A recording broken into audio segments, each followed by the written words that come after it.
আমার দলের পক্ষ থেকে বলতে চাই, আমরা নির্বাচন চাই নিরপেক্ষ সরকারের অধীনে, এবং নির্বাচনের পরে যারা নির্বাচনে জিতবে, যারা নির্বাচনে জিতবে না, কিন্তু গণতন্ত্রের পক্ষে, জনগণের পক্ষে প্ল্যাটফর্মে এসে যারা দাঁড়াবেন, সকলকে একসাথে নিয়ে আমরা জাতীয় সরকার গঠন করব।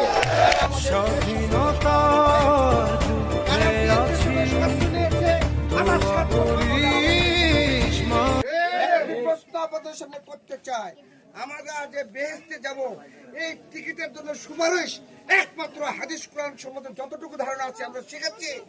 আমাদের শেষ নবী হযরত মুহাম্মদ সাল্লাল্লাহু আলাইহি ওয়াসাল্লাম ছাড়া অন্য কোন ব্যক্তি কিন্তু বেহেশতের টিকিটের জন্য আল্লাহ রাব্বুল আলামিনের কাছে সুপারিশ করতে পারবে না ভাই। তাই আমরা ইসলাম ধর্মের অনুসারী, আমরা যারা বই পুস্তকে যারা পড়েছি সেটাই শিখবো, সেটাই আমল করব।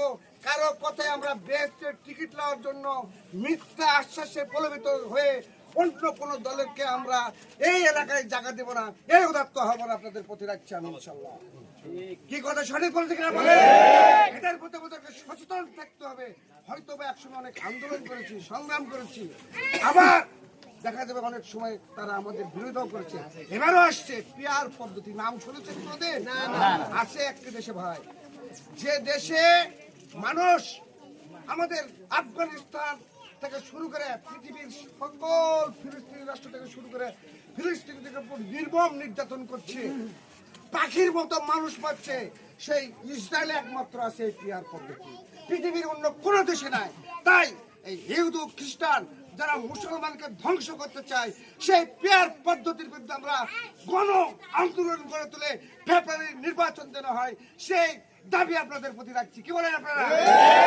আন্দোলন করেছি, ফ্যাসিস্টের পতন ঘটেছি, আবারও যদি নির্বাচন লেগে ছিনিমিনি খেলে আপনাদেরকে ডাক দেব, আরেকটিবার হয়তো লড়াই করতে হবে এই ইসরায়েলি দোষকদের বিরুদ্ধে।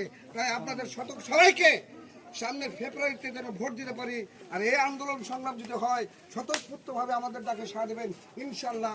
ওই পরাজিত শক্তির পরাজয় হবে, বাংলাদেশ জাতীয়তাবাদী দল ইনশাল্লাহ বিজয়ী হবে।